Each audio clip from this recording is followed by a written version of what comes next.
What's up, everyone? Welcome back to Own the Hunt. Thank you for joining me today. I'm going to be giving you guys a full review of the iRay Bolt TH50C version 2. Stick around.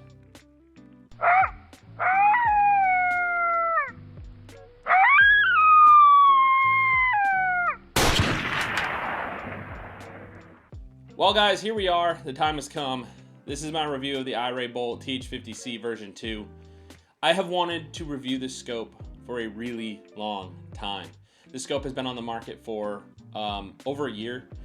There was a version 1 that preceded this scope, and the only real difference is version 1 didn't have a microphone, couldn't record audio. Version 2 does. You guys, this is a good scope, but I'm gonna tell you, there's a lot of hype behind this scope, and I don't necessarily think it lives up to the hype. There's some things about this scope that I do like a lot, and there's some things about this scope that I'm not really a huge fan of. Before we get too deep into this review, I want to shout out Logan at Fall River Shooters. You guys, Logan is my thermal optics dealer. I work very closely with Logan, have a great relationship with Logan. And Logan sent this scope out to me for review. I've been using it for a little over a month now. I used it in the interim while I was not using my Rix L6 and got quite a few hunts behind this scope. Sadly, I did not really call many coyotes in while running this scope. I was able to shoot one coyote with this. It was 370 something yards, 376 yards. I will throw that footage in here, but it doesn't really do the scope justice. You're talking a really long shot and not an awesome amount of detail at that distance, but I zoomed in quite a bit on the scope. It's a good opportunity to see how it does with digital magnification. Now on to this review, you guys. Like I said, there's some things about this scope I love. There's some things about it I hate. Let's get the things about it I hate out of the way first. First of all, you can see that I have the laser rangefinder on this scope. This is something iRay introduced. They promised to their customers early on, and it took them months and months and months to finally produce. They said they were waiting on the FCC to approve their laser. You know, all these things with lasers in them have to be approved. It seemed to have taken longer than I feel like it should have. Rix got their laser rangefinder out in the hands of their customers with a really short amount of time, so I'm not really sure what the holdup was on that. I do think iRay may possibly, or InfraRay may possibly be making that Rix laser, and they may be using the exact same technology. So maybe that's how they skirted it and got around it quicker, but I can't confirm that, you guys. I just want you to know this laser rangefinder took a long time to bring to market. I think their customers waited around with bated breath for a really long time. What I can tell you is this laser rangefinder works really well. It pairs with the scope very nicely. It's really pretty seamless, and it's quick and easy to use. I have come to realize I'm not a fan of these bolt-on or auxiliary external laser rangefinders. The reason being is there's too many variables when it comes to them, right? So you've got this laser rangefinder, it's hanging off the side of your scope, it's offset from your reticle, it's not running in parallel to your scope, and a lot of guys are confused at how to get them set up and working properly.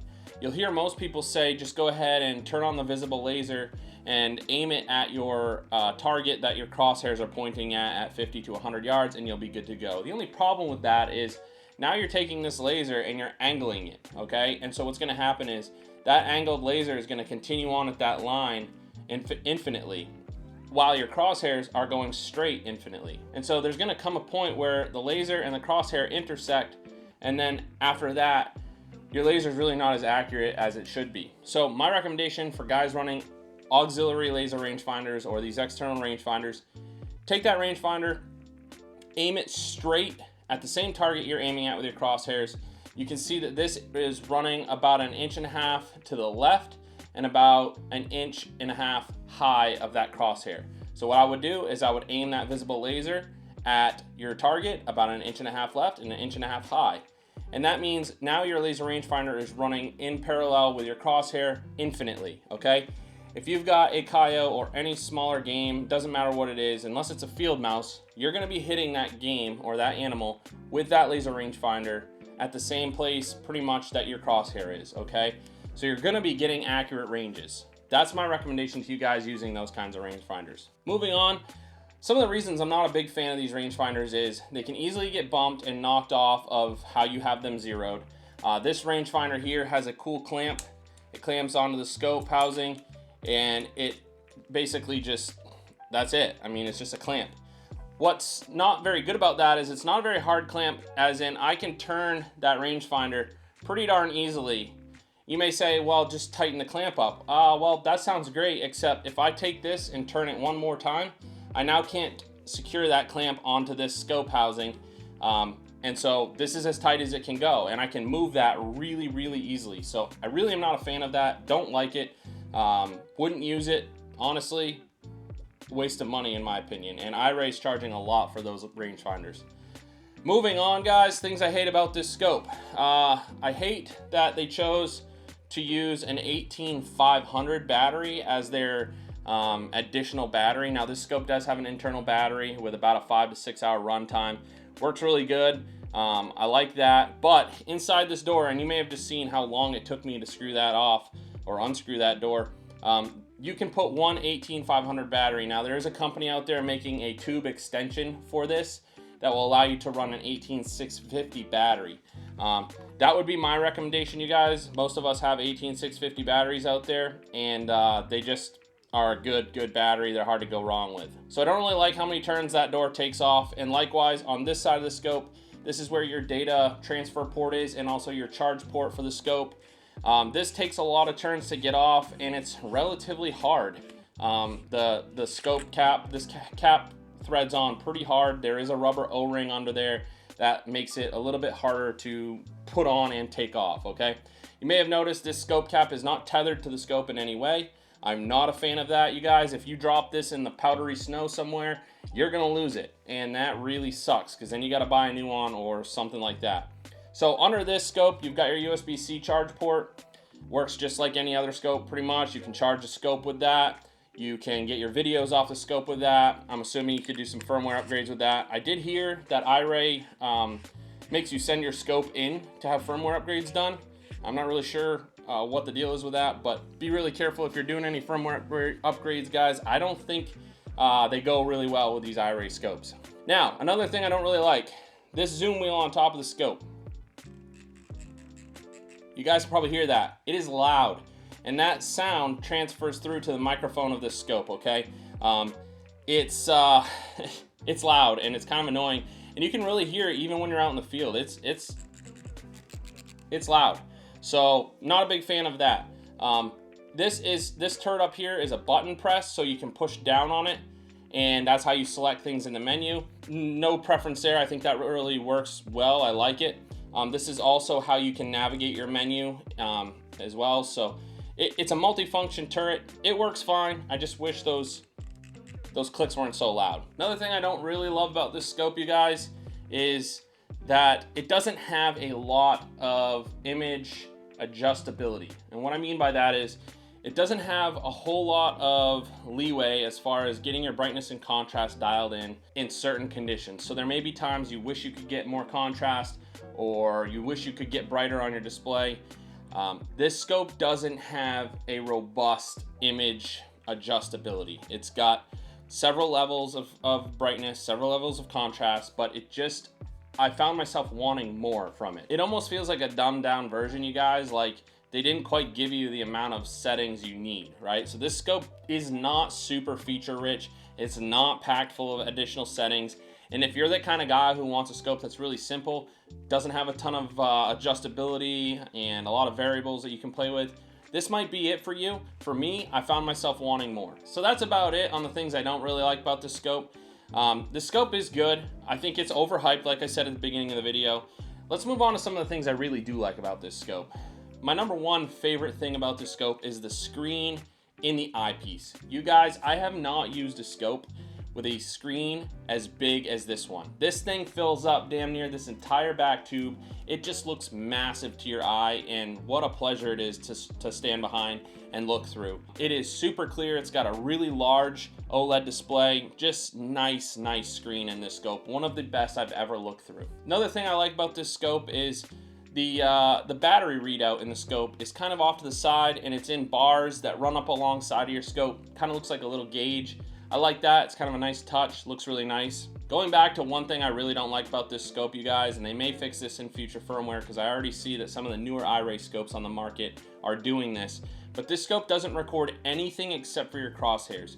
So when you get a laser rangefinder and you expect for those ranges to show up in your videos, it's not going to happen, you guys. If you want to remember what the range was for something at a longer distance, you're gonna have to say it so that you can remember it in your video later on. With that said, literally all it's recording is your scope crosshair, and that is it. It doesn't record your menu, it doesn't record your battery life, it doesn't record the laser rangefinder box, it doesn't record the time, nothing, just your crosshair. So if you like a nice simple clean screen, this is definitely going to be the one for you. You guys might be wondering why I'm not covering a bunch of specs. Well, this scope's been on the market for quite a long time now. These specs are readily available, but this scope is a 3.5 power scope, and I think that really lends to some of the image clarity that you're able to get at longer distances with this scope. Having a 3.5 power base mag puts this scope in a category of its own these days. There's not a lot of scopes with that magnification, and so it kind of puts this scope in a category of its own, and it really lends itself to being a very, very nice coyote hunter scope.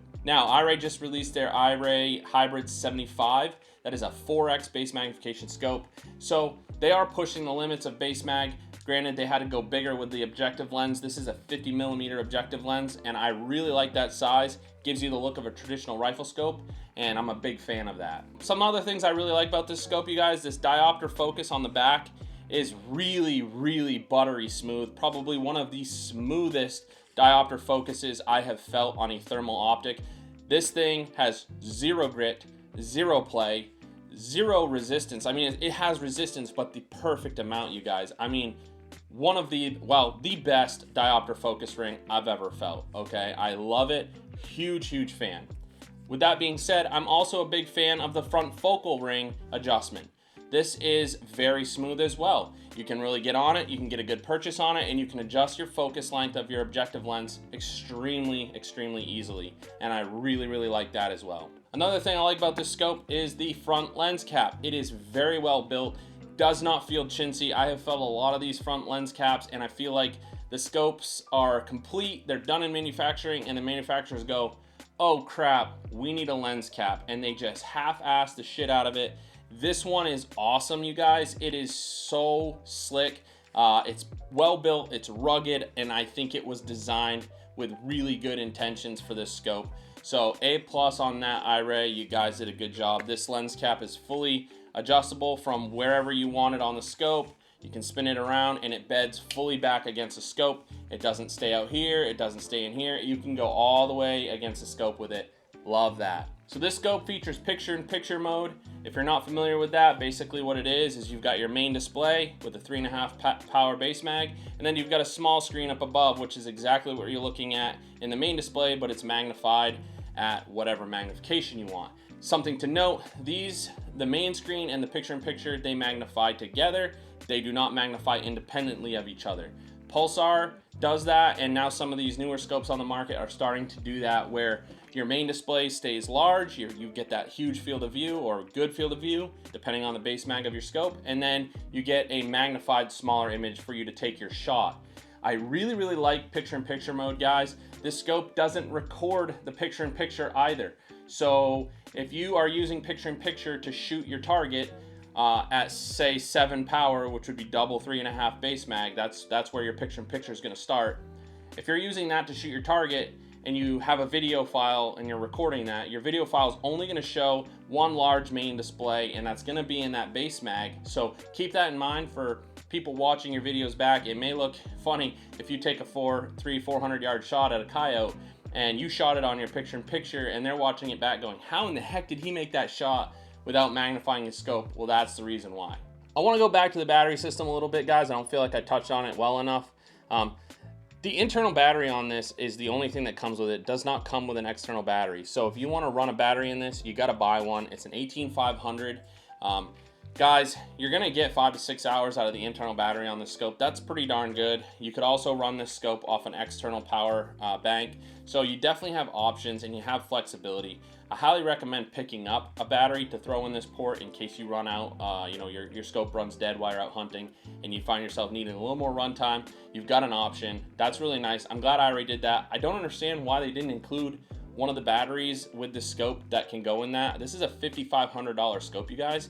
And it's still $5,500 today, so they haven't come down in price. I'm not really sure why they didn't include that battery. Those are super cheap, and I just feel like they missed the mark on that. Also, while we're talking about batteries, This laser rangefinder runs on a single CR123 battery, you guys. It has to be a 3.7 volt battery. It does come with one, and I found that you're gonna get probably about 4 hours of runtime out of that single battery. Now, this is able to continuously range or can range at whenever you press the button. It can do whichever you please. You're gonna get a little bit more runtime if you have it so that you just press it to get your range and then turn it back off kind of thing. Or deactivate the rangefinder. If you have it in continuous mode though, I think you're gonna see about 4 hours of runtime out of this laser rangefinder. For those of you wondering how this laser rangefinder pairs with the scope, it does not use a cable of any kind. It uses Bluetooth. So basically you go into the scope, you turn on Bluetooth pairing mode, you pair it with this rangefinder once this is turned on. It's really pretty simple, guys. There's a lot of how-to videos out there, so I'm not gonna go into depth on that. With this scope, you guys, you get a pretty chintzy set of rings to mount this to a rifle. I can't really recommend them. I highly recommend you go with something more higher quality for a nice scope like this. I'd highly recommend the American Defense Recon mount. That's what most guys are running with this. There's a bunch of other mounts you could run that are, you know, good quality, but I don't really recommend the rings that it comes with. They're really chintzy, just cheaply made, kind of just something to throw in. So keep that in mind as well. So all in all, guys, I feel like I didn't really give this scope the review that most people do. This scope gets a ton of rave.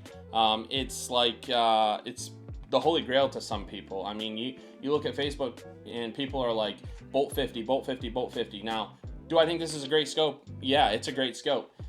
It just falls short in so many areas for me for $5,500 that I don't honestly recommend it today.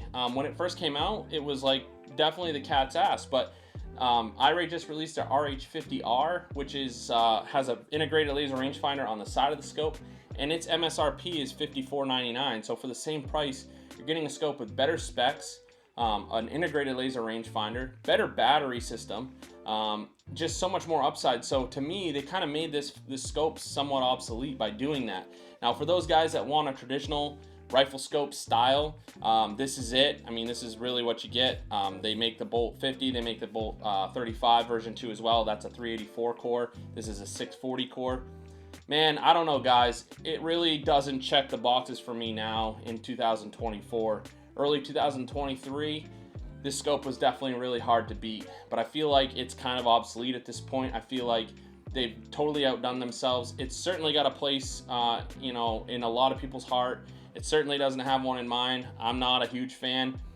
It's a great image quality. It holds up really well in harsh conditions, in high humidity, things like that. But there's just better options on the market for the money now. And so for that, I have a hard time, you know, recommending it. If I were to give this scope a 1 out of 10 rating, which would be the first time I've ever done that on this channel with a thermal scope, I'm gonna start doing that from now on. I'd have to give this scope a 7. It's a very respectable rating.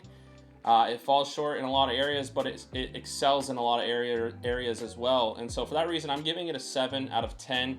That's also considering the fact that it's a little bit older now, and it is the same price as some scopes on the market that I think are much better options. With all that said, guys, that's gonna do it on my review of this Bolt 50 version 2. If you like this video and it helped you, please consider hitting like and subscribe. It helps me a ton. And also don't forget to check out Logan at fallrivershooters.com for any thermal optics needs. Until next time on On the Hunt, guys, I'll see you later.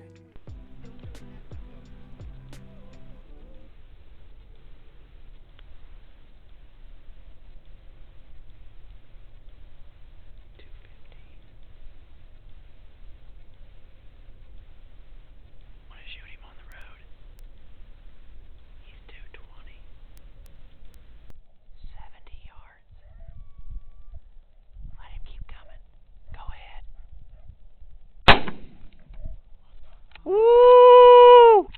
I got him.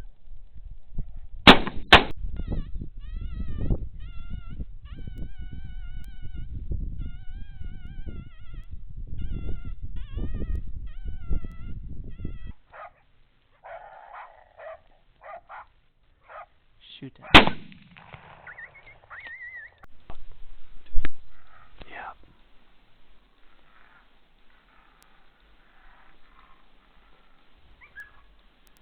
They're over 400 right now. Can you range them? They're over 400.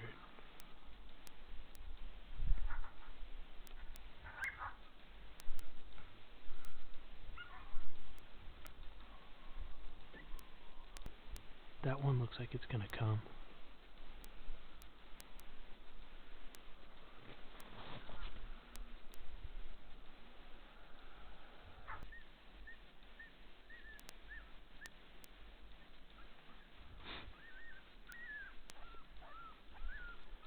Seth, no matter what happens, I'll take the right one.